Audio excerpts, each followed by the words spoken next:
Meet Agric, a war commander who spent his whole life killing to survive, and he's fighting his last battle right now inside a burning settlement. Even with everything falling apart around him, he thinks, maybe now I might finally get a new life. He swings through the smoke, tearing into everything that comes at him with a huge flaming blade, buildings collapsing behind him, and in his head he's already dreaming. Maybe in that new life things could be different. But he's spent. He drops to one knee, chest heaving in the ruins, and a smaller figure walks up to him and asks, "Are you the famous Agric?" Agric lowers his eyes, standing amid everything he's destroyed, and the strangest thought hits him. After a whole life of misery, he never expected to feel this happy about the idea of starting over. Soldiers snap to a halt, and here's the twist you need to hold on to. That young man they call Dane? He's Agric Reborn, the same soul in a new body, and someone big is about to explain exactly why. Enter Duke Termion, ruler under the Altion Empire, rolling out with a massive war construct at his back. He looks Dane over and says it plainly, "It's a waste to let talent like yours end here." Our boy shuts his eyes for a second, then opens them cold and decided, because he's not going down quietly. Power erupts off him and he charges Termion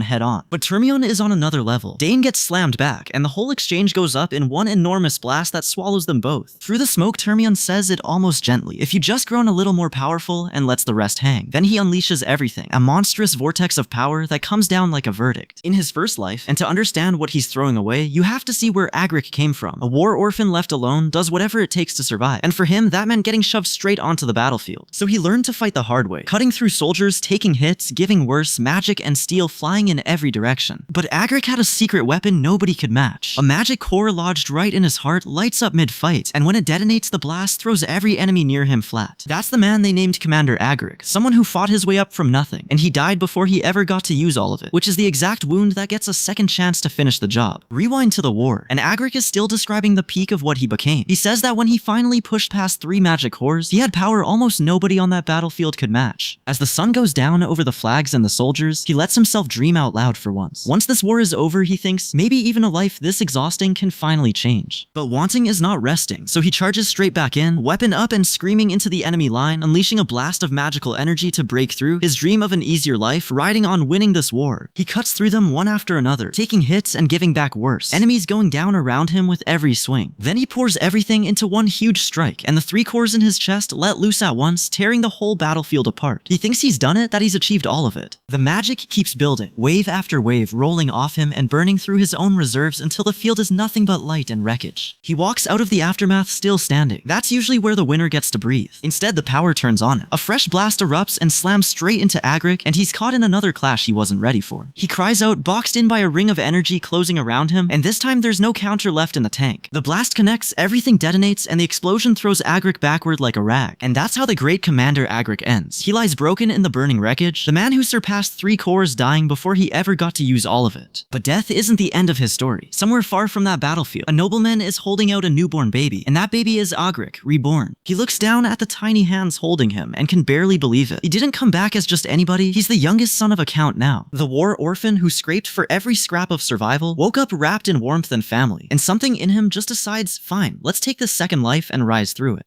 His new parents, the Count and a blonde-haired woman, greet him with a gentle touch, sealing him into the family that will raise him. His new family pulls him in close, the kind of care he never got the first time around. And the talent didn't stay asleep for long. Even as a child, power cracks out of him with real violence, the old warrior already stirring inside the baby. For now though, he's just the prized new heir, held up for the delighted attendants cooing over the young master. Baby Dane giggles and gurgles, actually happy for the first time in either of his lives. 2 months slip by, and the tiny war hero in a diaper is still just being carried around and cooed at. A woman scoops him up and plays with him, and he babbles right back at her. And Dane remembers the other kids from his first life, the ones sitting in the cemetery. Half of them had lost their parents. He knows exactly what a war orphan left alone has to do to survive. Then an older man with white hair comes bursting in, spear lit up gold, yelling for Dane to watch this. He runs through a full spear stance, then a sword move, showing off for a baby, while the woman just groans in the corner. Turns out this show-off is a war hero, once called the Blue Gale. He's Dane's father now, a hexa-ranked spear knight, meaning the boy is being raised by an elite fighter grooming him for battle from birth. The woman finally snaps, telling him they can't start training the boy straight out of the crib. She's no ordinary mom either. This is his mother, formerly the Empire's top assassin, the woman who once tried to kill the Emperor himself. She warns her husband that if he keeps this up, she'll start teaching Dane the basics of stealth. A knight dad and an assassin mom fighting over the curriculum. The kid just babbles away, carried from fancy halls out to a soft green field. And there's more talent in this house. His sister is 12 and already a 3rd chain mage. She figures magic's the trend now, though summoning isn't bad either. Our boy thinks back on it all. He didn't want to die the first time, but that was war. And now, Reborn, he's fixed on hunting down the person who beat him fair and square, no matter how absurd chasing that revenge might be. Now the nobles around him chatter about magic being all the rage and summoning being a fine pick, and the Reborn warrior just soaks in the one thing he never had. He always longed for a family, and here one is. House Sawgrass has one special tradition, the selection ceremony. The whole family gathers around for it. The little one is sat down and made to wait. The rules are simple. They lay out a spread of items, and whatever the child grabs is said to hint at his future. The family lines up around baby Dane, all eyes on him. A young lord, Count Tyrion, leans in with the question everyone's asking, what will Lord Dane become? The altar holds the choices, a ceremonial sword and dagger sitting in a golden frame, while an elder holds Dane steady over them. And the boy who spent one whole life killing to survive reaches out and grabs the dagger. The dagger grab sends the family off dreaming. One of Dane's sisters, Arabella, a gifted young mage, is already sure Dane's going to be an incredible mage, and he'll join the Imperial Academy right alongside her. His other sister, Claire, a talented summoner, jumps in with her own dream. If Dane learns summoning too, she wants to ride her beast Dakaran with him up in the sky someday. Baby Dane just sits there on the floor, worn out by all of it. Claire keeps working him, dangling her favorite pouch and going, come on Dane, let's learn summoning together. The whole family basically agrees on one thing out loud. Dane must be the greatest, and the boy soaks it up wide-eyed, because inside, the old soldier who died alone finally has the one thing he always wanted, a family. We flash back through what made him. The kid thinks about it plainly, that he never wanted to die. But that was war, and hunting down the man who beat him just to even the score would be pure madness, so he lets his old life go and crawls into this new one instead, laughing on a palace floor. Later, time jumps forward. A young Dane Sogras stands in the training courtyard with a bow, calm and sure, and steps into his stance like he's done this 1,000 times before, because he has. A servant brings out a spear on a red cushion, and Dane takes it dead set. His father hands it over, and Dane grabs it eager, promising, father, I'll use it well. He twirls the thing around, grinning like a kid who just got the best toy on the planet. His father, a Hexa-ranked spear knight, sits him down with advice, and Dane nods along fast, saying he'll keep every word in mind. Then his father shows him what a Hexa-ranked spear knight actually is. He drops into a stance, and Dane watches, muttering, so this is the real thing. His father does one clean thrust forward. That's all, just one plunge. But the practice spear splits straight down the middle and shatters. Our boy's jaw drops. All the man did was push the spear forward. As the wind settles, Dane tells his father he's already heard about this kind of power from Arabella and Claire, and now he wants it for himself. Off to the side, someone's straining to hoist 6 wooden training shields at once. Laughing through it, the bar Dane's chasing already set high. The kid squares up to try the shield trick himself, muttering, I'll try, and grips the staff to line it up right. He plants his feet and calls out, alright, I've got to do this the right way then, raise. The shield cracks and everyone flinches, because a 7-year-old just did that. Then it isn't a crack anymore. It's a full blast of magic ripping the courtyard apart. His teacher comes sprinting over, half thrilled and half terrified, gasping that he's truly amazed. He drops to a knee to check the kid is even still standing after that. Time skips forward to a grand castle in daylight. It's the 7th birthday of Dane Sawgrass, and by nightfall the whole place is lit up, guests streaming in for the feast. Inside the hall, a white-haired noble is welcomed with. It has been far too long. Our boy's family walks him up and tells him, greet Duke Termion, the noble peer. Here's the thing the room doesn't know. Duke Termion is the man who killed Dane in his first life, and now he smiles down and says, we meet again. Dane keeps his face clean and answers, my name is Dane Sawgrass. Termion just praises him, you're truly blessed. Later, Dane slips away from the party to a window with a red-haired girl, both of them glad to be out of the banquet. She figures it must have been boring for those 2 stuffy nobles anyway. She looks him over and says he's even more handsome out here, and Dane takes the compliment fine. He says the territory seems nice and peaceful. She tells him Termion Dushi is never quiet. Nobles come every single day to flatter her father. This is Layla, the Duke's own daughter, and she'd honestly rather ditch the gowns and go swing a sword. That stops Dane cold, because a noble girl choosing sword drills over parties is not what he expected. He asks how she's holding up, and she says she's fine. It's just nice being away from the noise of the capital. Layla assumes he trains for the same reason she does, and to get into the academy, and calls him extraordinary. The kid says no, that's not why, and she blinks, thrown by the answer. He tells her she'll get another shot next time, but inside he's honest with himself. He's a little jealous of her, because his family doesn't tolerate failure the way hers might. Back at his training, Dane hammers through his forms, spin, downward strike, spin again, until the ground itself shakes under him. He lands the last blow and freezes, working something out in his head. Whatever Dane had been chewing on mid-training, it finally clicks. He grins and shouts, that was what I couldn't figure out, and the 2 warriors sparring below light up their magic clean, the thing he'd been stuck on suddenly working. Later, then it's Dane's birthday, and one of his sisters throws her arms around him, laughing that he's amazing as always. He stands before his parents and thanks them properly, and the room breaks into cheers. But then a gift stops him cold. The nobles hand him an egg, and Dane's face goes blank with surprise, because this is a summon egg, a familiar waiting to hatch. Familiars share a code with their summoner, so whatever comes out of that shell is bound to him. His mother catches his eye and asks if he's excited to see his sisters. Our boy tells her yes, he really is, and the whole family laughs together, warm for once. Off to the side, a pink-haired woman with golden eyes watches it all, calm. Dane notices her slipping away in a swirl of magic and wonders where she's going, and she lifts off over the grounds, chirping like a bird as she flies. Down in the garden, a man listens to those those bird sounds and thinks about the talent he just saw. He mutters that he doesn't want that kind of ability slipping through his fingers, so he decides to test it himself. And test it he does. An energy weapon lashes out, grabs Dane, and spins him hard, forcing him into a defensive stance mid-air. Someone's decided to jump the young lord while he trains. The kid doesn't panic. He sprints, closes the gap, and slams his weapon down with a shout that cracks straight into the structure behind his attacker. The attacker hesitates in the doorway, striking with a staff to keep his distance, but Dane reads him instantly and stalks him down beam by beam. Dane says flatly, "Whoever you are, ready to end it." Then the noble laughs, nervous, and it clicks for him he knows this face. He blurts out his apologies, swearing he had no intention of spying, and gasps when he realizes exactly who he ambushed. Turns out picking a fight with House Sogressa's youngest son is a bad career move. Our boy keeps his face perfectly still and grants the man his forgiveness, all courtesy. But the noble is rattled, thinking, how is this kid not trembling in the slightest, even after all that training? An aide watches from the side and tells the shaken noble they'll get along just fine. All smiles now that they know whose son they're dealing with. An older man gestures and talks the whole thing down, while the younger one just listens. So here's where our boy stands. Reborn as the pampered youngest son of House Sogress, with genius in every art he's touched, still quietly hunting for the mastery his first life never let him reach. For now, that means smiling through noble small talk, and Duke Termian parts with him easy, promising to catch him again at the send-off. An attendant tells Dane it's time to head home, and Dane thanks him and takes a blue cape someone hands off in the doorway. The formal gathering wraps up, gift in hand, all polite noble theater. Back home in the garden, Dane's grumbling to himself that his birthday jammed his already packed schedule even tighter. His real problem is he can't decide what to train next. Then he spots it, this huge swirl of energy packed inside one tiny plant, and his mind lights up. If that flow settles into his body just right, it forms a magic circle, so he tries it on the spot, laughing as the power spins up around him. The energy blows straight up out of him, and his face drops, and now he's stuck stomping around a garden that is way too big for finding whatever caused it. Whatever it is, he decides he'll deal with it. In his first life, an armored red-haired intruder squares off against him, and Dane knows that face at once. It's Tyrion, the young lord who lost to him on the battlefield in his first life, and became his prisoner, a man Dane remembers as pathetic. They collide and go tumbling down an incline, both grunting in pain, but the shock isn't the fall, it's realizing his old prisoner has tracked him down to fight again, and Dane snaps a startled, "You?" Then it clicks, that flow of magic he saw in the plant, and Dane thinks if he could control it, he could compress it into a solid form of power, so he decides to just try it mid-fight. The warrior's face twists in shock and pain, because Dane lets the whole thing loose at full power, testing a brand new trick on him like a live target. The kid cuts the new trick loose at full power, and the whole area goes up in one massive blast, ripping a scream out of the warrior he's testing it on. That's when Digron, the summoner tagging along with Tyron's crew, panics and calls out his summoned beast, coughing and gasping as pink energy tears out of him. A bright vortex erupts, and out of it, a big white and magenta beast lands with a growl. Digron puffs up proud and shows it off. That's his beast Genfu. Our boy just looks at it, unimpressed, and calls it a wolf with extra steps.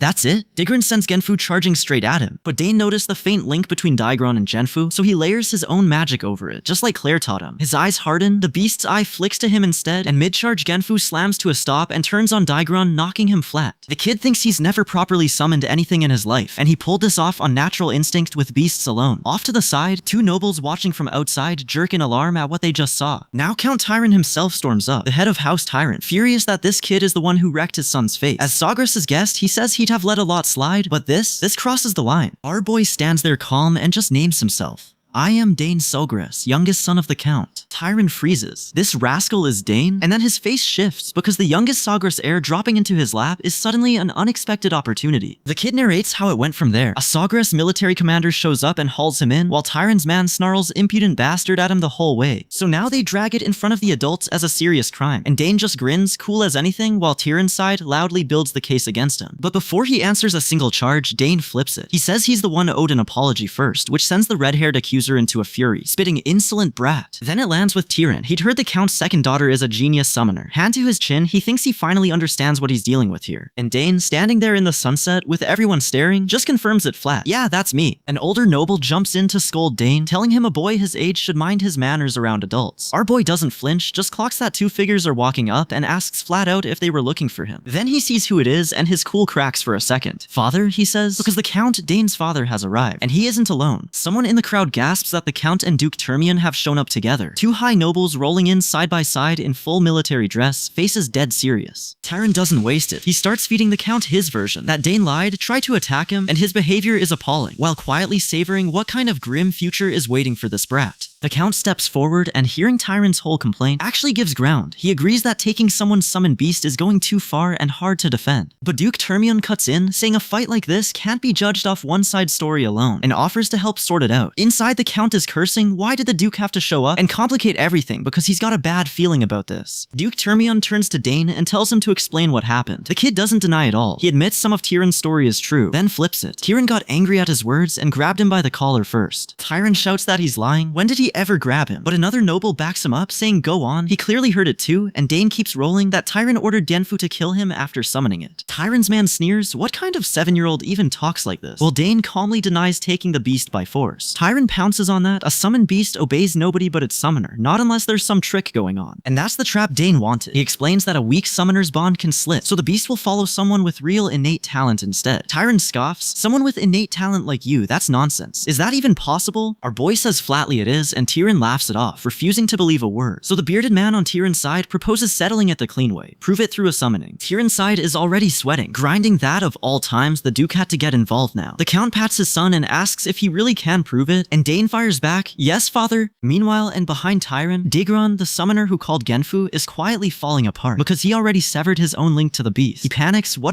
do? I can't summon Genfu anymore, as his side barks at him to summon it already. Digron cracks first. He turns to his own leader, panicking, father, I can't summon Genfu anymore. Then he blurts the truth out loud, that he cut the link to the beast himself, so nothing he does will bring it back. That's when Dane steps in, cool as anything, and says he'll try next. His own father blinks, but Dane already has a plan. He just needs one thing, Digron's summoning mark. Digron nearly chokes. My mark? The kid presses him, why hesitate? Isn't this the perfect chance to prove he's a liar? Digron grinds his teeth, he can't argue with that. There's no clean way to refuse. Even his own leader turns on him and orders him to hand it over. Digron begs, but father, his face twisting, before he finally gives in and reveals the mark. Now here's the catch, a summoner's mark is coded to one person alone, no one else can use it. But Digron knows the real secret. Genfu already carries his magic, and the mark is just the medium. So Digron pours his power in and calls, will answer my call. And Genfu appears, panting, licking his face like a happy dog greeting its actual owner, which quietly detonates Digron's whole story. Our boy turns to his father, so how exactly did Genfu get summoned? And the Count, the head of the house running this, just says it flat out, that's impossible. A watching noble bursts out laughing in disbelief. Wait, isn't the kid supposed to be learning the spear? The Count admits he's just as shocked and apologizes to the summoner he called back in. Over on the losing side, Tyrion goes red with fury, snarling that everything's gone wrong now, and asking his people what the hell they do. The whole plan just collapsed in front of every noble in the room. The Count rounds on them, you've seen the beast yourselves. Do you admit it now? A witness caves, yeah, Dane was telling the truth, it was all a misunderstanding. But the Count isn't done. He adds that surely his son never meant to actually kill anyone, right Digron? And Digron nods along fast. Oh no, I only wanted to scare him. Never meant real harm. For a beat, everyone just stands there, the tension easing, Tyrion's side clearly hoping this quietly blows over. Except the Count and Tyrion square off, still glaring, nobody actually satisfied. Tyrion groans that Dane's side just won't drop it. Then a new voice cuts across the room, accusing someone of lying about the testimony, and the whole hall freezes as the dispute reopens. Meanwhile, a girl walks forward, calm and sure. Someone recognizes her by name, and Dane realizes who it is. Layla. Layla, what are you doing here? Layla, calm and sure, starts to answer, but first she wants it straight. What does he mean Digron's lying? The whole hall freezes, because Layla was there, she heard the whole thing. So the Count leans in, tell us everything you heard. Layla hesitates a second, then she talks. And with that, the Count knows the whole mess is about to sort itself out, thanks to her. Now the tone flips, the Count rounds on Digron, apologize right now. Digron caves fast and admits it was his fault. But the Count stops him, don't apologize to me, apologize to my son. When Digron stalls even a second, the Count shoves him forward, do it now. The kid stumbles from the push and grumbles a quiet father. Then Digron kneels in front of him and gets it out, I'm sorry Dane. Dane thinks, as much as I hate this, experience taught me something. He's the reborn warrior, so he knows when to let a small thing go. So he sighs and accepts it. Fine, apology accepted. Digron nearly melts with relief, thanks. And the Count mutters, phew, we're saved. Except the Count isn't done. He turns cold on Tyrion, revealing the real charge isn't a rude word, but attempted murder. You tried to kill my son with a summoned beast. Tyrion tries to spin it, that was merely. The Count cuts him dead, I don't want to hear it. Pack up and leave my castle. Now. Tyrion's side panics. They traveled all this way, get thrown out now, and they gain nothing. No matter what, they tell themselves they have to stay. So Tyrion bows and begs, please forgive me. The Count doesn't even blink, I need nothing from you. Knights are already on the way to your rooms, so pack. And that's it. Tyrion nods, done, and calls tells Layla to leave with them, and they file out of the castle. Layla walks off with a little smirk, serves them right. Our boy just watches, thinking he never realized how terrifying his father gets when he's actually angry. After an official asks Dane straight, "Is it true you took the beast down with a magic bullet?" Dane answers polite and easy, "Yes, your grace." The official keeps praising it, telling the count the boy really did it. Layla stares at Dane, amazed he pulled off a magic bullet, but he just gives a modest little nod like it's nothing. One noble says the kid isn't just talented, he's calm too. Most children his age would have lost their temper. Another pats him on the head and warns you can't judge a child until he grows up. They admit that if Layla hadn't come forward with what she heard, this whole mess could have blown up far worse. So the count clearly thinks well of her. One of them squints and wonders if the count is trying to match Layla with Dane. The sun's already down, so the banquet must be starting, and one armored man hurries off saying he's busy. The count waves it aside and tells Layla not to worry about them. Just go with Dane, then pulls another noble away to talk. That leaves Dane and Layla standing there alone while the adults chat on either side. Under the moonlight, Dane sighs to himself that his father is honestly embarrassing sometimes. Layla jumps straight to the real question. How did Dane get a summoned beast to turn on its own master and follow him instead? When he stays quiet, she pokes at him, calling it unfair that he's keeping secrets after she helped him. The kid fires back that he helped her too, reminding her he fixed her sword stance. Leaning in close, he concedes she's got a point, and Layla goes red at how near he is. He admits she really was a big help this time, so he'll make it fair. Layla lights up, saying great, because there's something she needs right now. Our boy notices how eager she suddenly is and wonders what she's after. Then she asks it straight, "Teach me how to use magic bullets." Dane asks why she'd want that, and Layla says she wants to get strong fast. She's aiming to form at least 2 magic cores before she reaches the Imperial Academy. Dane thinks she's still young to push this hard and wonders if her family's strict about it. Still, that's a reason he can't say no to, so he agrees to teach her. Layla nearly explodes with excitement. They'll start tomorrow, and since she's staying 2 days, she pushes for tonight instead. Then Layla turns it around and tells Dane it's his turn. Does he have anything to ask her? The kid starts to say what he wants, and just like that, the two of them have a deal. Off to the side though, the nobles are already whispering. One leans to another and asks if they heard the rumor. The nobles keep trading the rumor, one insisting right, while another leans in and casts out, saying he's not so sure that's true, so what they've heard is already in dispute before it spreads further. That's when magic energy flares off Layla in her lesson. Proof her power is real enough to make the doubter flinch. A stranger steps through a portal and hesitates mid-sentence at the sight, then formally bows and greets her, treating this trainee as someone of high rank. Quick catch up on where our boy stands. Our boy died a battlefield knight and came back as the pampered youngest son of House Sogras, and now he's stacking talent in everything. Spear, magic, summoning, chasing the complete master he never got to be. Right now, he's teaching Layla magic, and their little training session is stirring up gossip he'd rather not deal with. Layla flares up with magic and half jokes that she can already feel a familiar murderous intent aimed her way. One of the nobles nearby grimaces and mutters that fine, it can't be helped, while another one just stares and asks who on earth this girl even is. The whispering turns nosy fast. One noble presses Dane straight up, asking what his relationship with Layla is. Are they engaged or something? Dane shuts it down flat, saying no, they just exchanged greetings, it's nothing, and adds that her mood already looks better anyway. To get away from the eyes, Dane leads Layla off to a hidden corner of the garden, telling her no one will bother them there. She steps under an old stone archway, surprise on her face, and says the place is amazing. Dane gets down to the lesson. He watches her, a little tense, and figures out she hasn't reached the stage of releasing her summoned power yet. She grins, channels her magic, and he tells her that means she can definitely do it. Dane stands waiting in the ruined chamber while Layla pushes for it, but the summon fizzles and she calls out that it's not working. Arabella, one of the acquaintances who taught Dane about magic, jumps in to encourage her, telling her not to give up. It's her first try, focus again. Meanwhile, someone slips away and sneaks off through the grounds, spying on the lesson unnoticed. A nobleman in a green coat, the count, ducks behind a tree watching and chuckles that the boy's all grown up now. He's spotted and the confrontation flares, one side demanding to know what the other is doing here, while the other reacts in shock. The nobleman lets a burst of magic loose, his face tight with the strain of it. Back in the present, back with the lesson, they scout the stone corridor for whatever lies ahead, and Dane channels a big spell to demonstrate his control, a bright circle forming as the magic activates. Arabella watches, caught off guard as the power rolls off him. Dane's face settles into quiet satisfaction as the magic lands clean, another sign of his core growing past what it should. That's the power he's chasing, the mastery his first life never let him reach. The mood shifts to something softer. Layla, standing alone, opens up in a quiet monologue about how her brothers stopped paying her any attention once they left for the academy, how being left behind still stings. Then she grabs at an ornate golden mirror, surprised, with Dane sitting confused in the reflection below. She tells him to stand in front of it so he can see his whole self, and he agrees. Layla stands before the mirror herself, her expression going blissful at what she sees, but cheerful on the outside is only half of it, because underneath she's still carrying the ache of those brothers who walked away, and she walks the town street alone with it. Dane's mother lies in bed, quietly putting the pieces together about Layla. She realizes the girl's cheerfulness is a cover, and someone next to her caught out admits he noticed too, saying it plainly. He's playing along on purpose. Off to the side, Dane's father owns up to his own mistake, that he was too soft on his older sons, and that's why they drifted. Then Dane himself wanders in with an easy little smile, and his mother lights up at the sight of him. A hooded guest, an old family friend, ribs the count for being as preachy as ever, then gets to his real question. When Dane eventually heads to the capital, why not let the boy stay at his manor instead? Meanwhile, Dane is deep in his own work, double-checking a summoning with an acquaintance who confirms he nailed it on the first go. He shrugs off the praise for his genius help like it's nothing. He steps in to take charge of the situation himself, resolving it so smoothly that the pink-haired girl beside him thanks him for his genius-level help in making the impossible look routine. Later, the talk turns to the future, and someone asks straight out if Dane plans to attend the Imperial Academy, where all the Empire's geniuses go. Standing in the night garden, he keeps it non-committal. If he ever feels like it, he'll go. She won't let it slide and makes him promise to tell her if he decides, and Dane agrees he'll send a letter. Then she circles back to the favor he owes her, and with a grin he tells her she'll find out what he wants when he goes to the capital. In his first life alone now, Dane sits with something nagging at him. He thinks about the man he used to be, Agric, the warrior who reached triple-rank talent at a shockingly young age, and how, if that man had lived, he might have become something great. That pulls him back to his own project, the summoned creature he's trying to bond, to make it recognize him as its master. His whole plan hinges on the egg accepting him. So Dane, white hair and all, steps up to the egg in the ornate room, and it suddenly kicks awake, magical energy pouring out of it as it starts to hatch. He rushes forward to check on it as the hatching goes wild, shouting for everyone to wait. Let him check, but the thing inside won't wait for him. A force slams out of the egg and catches Dane full on, throwing the reborn genius clean off his feet and out through a huge magic barrier into the castle courtyard. Turns out his brand new familiar had opinions about the introduction. Dane's summoner mentor stumbles to a halt in the courtyard, still gasping after that egg flung him across the room. The hatching did not go how anyone planned. Elsewhere, a servant hurries in carrying a box of fresh baked goods, and the talk turns to politics. The southern houses, we hear, mostly want to stay on good terms with House Sogras. But one thing keeps snagging their attention. Dane's clash with Tyrion, the young lord of that house, was completely unexpected. Nobody saw a Sogras child beating him. We cut to Tyrion himself, gripping a long white blade that hums with power. He figures he'll let Dane take a swing with it today, curious what the kid can really do. Dane cuts the air with it, then again harder, and Tyrion just stares. The boy handles that sword better than people who've trained for years. That's when Dane's mentor puts it plainly. Dane is curious about the wider world, and staying home would be a waste of everything he is. It's time to prepare to step out. The Count, Dane's father, stands there in formal dress, leaning on his staff and just beams at the idea. When Dane snaps a salute and says, "Yes, father," the man roars, "That's my son." That night, Dane lies awake, turning it over. The wider world. He thinks, I've always been curious about it, even back when I fought as Agric. And here's the ache under it. As the warrior Agric, his whole life was war, tents and flags at sunset, setting camp, polishing weapons, eating, then straight back into battle. He remembers the only two ways out that life ever offered. The war ending, or Agric himself dying. And Agric died first. He never got to see any of it. Back in the present, that word die carries us back to Tyrion, sprawled on the floor, beaten, eyes open and empty. Then he's back on his feet beside a huge armored summon, and finally home, resting easy while his family gathers close around him. Back with Dane, his mother catches him wandering in and kneels down to him, gentle. His father told her about the leaving home talk, and she was worried it might be weighing on him. She pulls him into a quiet hug, then stands alone afterward, holding on to something, thinking. Her genius little son is really about to walk out into the world, and he needs to be ready. His mother steadies herself with that soft, determined smile, resolving that if her genius son really is leaving, she must prepare too, and she unleashes a surge of bright magical energy over the city as she begins that preparation. And when this family prepares, they don't do it quietly. A wall of golden and pink magic just erupts across the whole city skyline, her resolve going off like a bomb. We pull out to the southern region of the Ultion Empire, the family's home county. During the war, it kept the whole empire fed and stocked, to the backbone that never buckled. Standing among his soldiers is Duke Termion, the noble peer of Dane's father, nodding with that small, satisfied smile. And the reason for the smile is simple. The war has finally ended. Out in the square, soldiers and families crash back together, reunited at last. Two women grab each other laughing, and one has to yank the other back down to earth. Get a grip, he's only 14. The brown-haired one won't let it go. She wants to see this famous boy with her own eyes, and keeps asking when he's going to visit again. But the war is over, and Dane isn't waiting around for tea and visitors, so we jump forward to the family's cursed forest on the outskirts of the county. Birds screaming, and something big flapping through the canopy. And there's Dane, airborne, a heavy wooden staff gripped in both hands, training his body against the forest beasts. He drives it down in a hard white crack, chases the swing, then sweeps it clean across. He lands among the trees, jaw set, running his old drills. In his head, it's still assassin's work. One of the most important skills he reminds himself is never getting getting caught. He twists mid-air to change direction and drops onto a cliff edge, then crouches, breathing hard, something clearly wrong. He resets, slow inhale, filter it, slow exhale. Then a green magical barrier snaps open and spreads into a grid across the entire forest. Dane's eyes go wide inside it because he didn't put that there. He ducks low and slips clean under the barrier's edge, right as small beast creatures start screeching and swelling up in alarm below him. He turns to face the creatures, thrown that he's now boxed inside the enemy's barrier with them, and the little beasts close in, claws slashing as they squeal and snarl to bring him down. Dane pulls back and watches, and thinks, I didn't expect one of these to actually show up. First read, deal with them fast before this gets worse. But he catches himself. If he starts swinging and sets off the trap laced through this forest, that's a far bigger problem than a few snarling beasts. He weighs it for half a second, then decides, no choice. And with that, magic swells up through the whole forest around him. The magic Dane just poured out catches every beast at once, and now a whole pack of them hangs frozen in a glowing web, twitching and leaking light as they struggle to break loose. Dane drops down through his own trap and lands right in the middle of them. Calm about it because he set the snare to hold them still so he could take them one at a time. A beast squeals and thrashes free, so Dane pivots and drives a magic strike straight through it before it can fully wriggle loose. But the biggest one, a brown wolf-like beast, tears out swinging fast, and Dane has to give ground as it lands hit after hit on him. He times its rush, catches it clean, and sends the whole beast flying off him. Dane sucks in a hard breath, wearing down but still standing. The beast lands, squares up against him, and roars wide open for one more charge. That opening is all Dane wants. He blurs forward into the charge, slams the beast down under him, and finishes it with a single strike. It drops and doesn't get up. With the pack cleared, Dane whips his blade up in one glowing arc and starts moving, magic wrapping his whole body as he pushes deeper through the woods. He grits it out, thinking he can't waste any more time here, and throws himself into a full-speed dash through the trees. A stray beast shrieks as his energy clips it, but Dane doesn't even slow, just tears past the screaming thing. He drives his blade down mid-run and knocks another beast reeling back, energy swirling off him as he keeps pressing forward without stopping. Then he lets everything go at once, unleashing one huge blast to clear the beast swarming him in a single stroke. It rips out through the forest with a deep boom, and when it clears, the whole tree line is scorched under a burning red sky. Dane finally stops, breathing hard against the smoke, then buckles into a coughing fit and leans on his staff, worn to the bone. Then something jolts him upright. He snaps around, thrown, and curses himself, realizing he dropped his guard at the worst possible moment. In his first life, turns out that jolt is just Dane finishing his run. A distant voice calls out his time, 3 hours 30, and Dane clocks it himself faster than he ever managed in his old life. His mother walks ahead with her staff and hands him a gift, a magical flower that can seal any substance inside itself, even every poison in the world. Dane thanks her and promises to take good care of it, and she waves him back toward home. But mid-walk, something crashes through the trees, sending leaves flying, and both of them stop cold. His mother says they should go take a look, so Dane bolts ahead through the forest to find whatever made that sound. What he finds is an older man wrecked and gasping on the ground, half poisoned and barely conscious. He mutters that he ate a red-nosed mushroom by mistake, still detoxing, wondering who this boy in front of him even is. Back at the Sawgrass estate, the man wakes up in an ornate room, a white-haired figure tending to him, and he asks where he is. When he learns this white-haired man is Dane's father, it clicks who these people are, and he asks how they even found him. The stranger explains himself. He's an 8th chain mage, and even he got lost in there. A spell backfired and left his whole body in ruins, which is how a master mage ended up dying on the forest floor from a mushroom. Dane explains why. Those woods belong to House Sawgrass, and anyone who isn't a Sawgrass struggles inside, because the magic flow there runs completely different from modern magic. The mage starts putting it together, muttering, wait then. He sits there troubled, marveling that 2 Sawgrass daughters already have unprecedented talent, and now even the youngest is this extraordinary. If the war were still ongoing, he says, a family like this would change everything. The rescued mage steps out toward the door, and a servant carries a tray past, remarking to the lord of the house that they've saved someone truly extraordinary. Later, Dane practices his swings, thinking back on the forest he grew up training in. It's not just any woods, it's the forest of the Crescent Moon, a forbidden zone for mages, which is exactly why a stray 8th chain master couldn't survive it. Dane just lowers his head, quietly taking that in. Back home and still worn out from the forest, Dane turns to Herman and says he needs a new sword. His old one didn't survive whatever he just walked through. Then he remembers the crest tucked in his jacket, the one Duke Termion gave him, and thinks he still has it in case he ever needs to trade on that name. He had another reason to rush back too. It's the master of the Mage Tower, and Dane figures the man might actually help Arabella, maybe even take her on as a proper mentor. On his way through the halls, Dane crosses paths with the Tower Master, a bearded man wrapped in raw purple magic, the kind that makes people call mages either geniuses or lunatics. Dane looks at him and thinks, someday I'd like to duel him again. Elsewhere, the butler gets a warning from one of the household ladies to not push too far, and when the door slams, he just sighs like a man who's heard it before. Down in the courtyard, the summoners Claire, the magic informant, and Digrun pass by, and one mutters that old line again, geniuses or madmen. Talk drifts to how nobles all head south during the holidays because it's a lovely region. Indoors, Tyron, the defeated prisoner, and another noble trait a few words, and someone tells Dane he'll have an easier time than most. That's the moment the Tower Master decides to test just how easy. Under Sea Drain, the Mage Tower Master, Dane goes for the forbidden thing, and power explodes out of him in a wave that jolts the whole room. In his head, he's coldly measuring it. If other so-called prodigies are streams, then he's something else entirely. The magic spins up into a vortex, and Sea Drain, the Tower Master, studies it a moment, then reaches over toward Dane's head to gauge for himself just how much power the boy is truly holding. Then the whole thing tears upward in a spiral of lightning-lit energy, as Dane forces his two cores to slam together instead of keeping them apart. A collision that's supposed to destroy a mage, not power one. Something cracks and Sidran's face drops. "Those are PPA," he stammers. "Two magic cores. Two." Sidran steadies himself and asks flatly, "Is there a problem?" Dane just stares back, and the master realizes the kid has no idea he wasn't supposed to be able to do that. Sidran stands there rattled, muttering, "How do I even begin to explain this? The rule is simple," he says. "Two cores collide and it wrecks the person. That's just nature." Every attempt he's ever seen fuse two cores has ended in failure, and yet the boy in front of him did it and shrugged.